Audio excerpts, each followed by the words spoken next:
வணக்கம். விளம்பு செய்திகள். பெண்கள் உரிமைகளுக்கான கூட்டமைப்பு சுகாதாரம் சார்பாக விழிப்புணர்வு பேரணி நடைபெற்றது.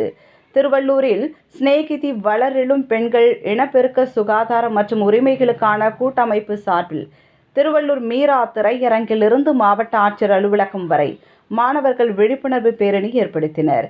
இதில் மாதவிடாய் தீட்டு, இளம்பெண்கள் நலனுக்காக இலவச நாப்கின் வழங்க வேண்டும் என்று, பொது கழிப்பிட வசதி மேம்படுத்த வேண்டும், இனப்பெருக்க உரிமை காக்க வேண்டும், அரசு பள்ளி கழிவறைகளின் சுகாதாரத்தை மேம்படுத்த வேண்டும் போன்ற வாசகங்கள் எழுதிய பதாகைகளை கையில் ஏந்தியவாறு பேரணியாக சென்று மாவட்ட ஆட்சியர் அலுவலக வளாகத்தில் சிறுவர்கள் சிலம்பம் சுற்றி விழிப்புணர்வை ஏற்படுத்தினர்.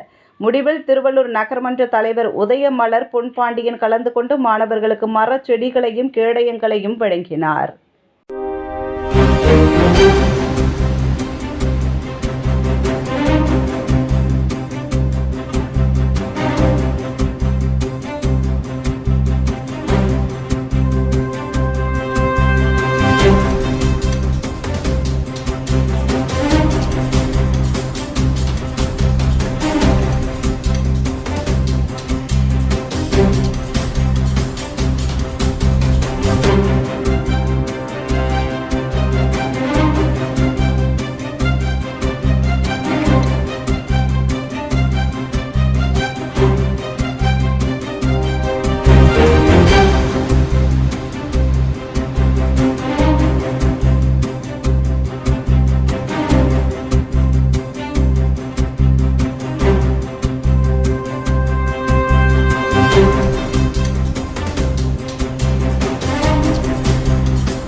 உடனுக்குடன் செய்திகளை தெரிந்து கொள்ள விளம்பு சேனலை சப்ஸ்கிரைப் செய்யவும்.